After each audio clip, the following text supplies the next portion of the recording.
السلام علیکم ورحمۃ اللہ۔ میں سید محمد حاکم علی شاہ تمام دوستوں کو آمدید کہتا ہوں۔ امید کرتا ہوں تمام دوست خیریت سے ہوں گے۔ میں آج کی اس ویڈیو میں بتانا چاہتا ہوں کہ بچوں کو گھٹی کیوں دی جاتی ہے۔ کھجور یا کوئی میٹھی چیز چبا کر بچے کے تالو سے لگانے کو گھٹی کہا جاتا ہے۔ بچوں کو گھٹی دلوانا مستحب ہے۔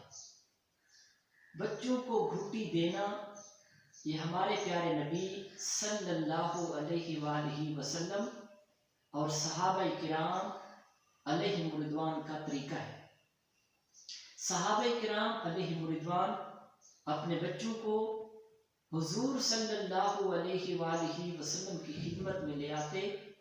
حضور صلی اللہ علیہ وآلہ وسلم بچوں کو گھٹی دیا کرتے تھے۔ بچوں کو گھٹی دلوانا بزرگوں سے برکت حاصل کرنے کا ذریعہ ہے۔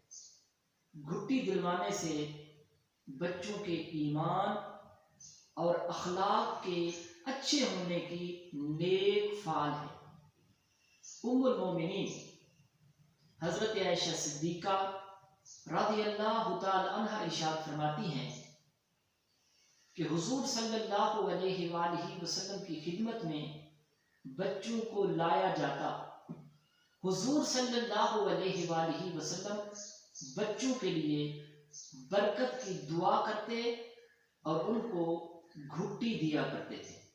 ملتے ہیں ایک نئی ویڈیو کے ساتھ، تب تک کے لیے میں اجازت چاہوں گا۔ اللہ تعالی ہم سب کا حامی و ناصر ہو۔ السلام علیکم ورحمۃ اللہ۔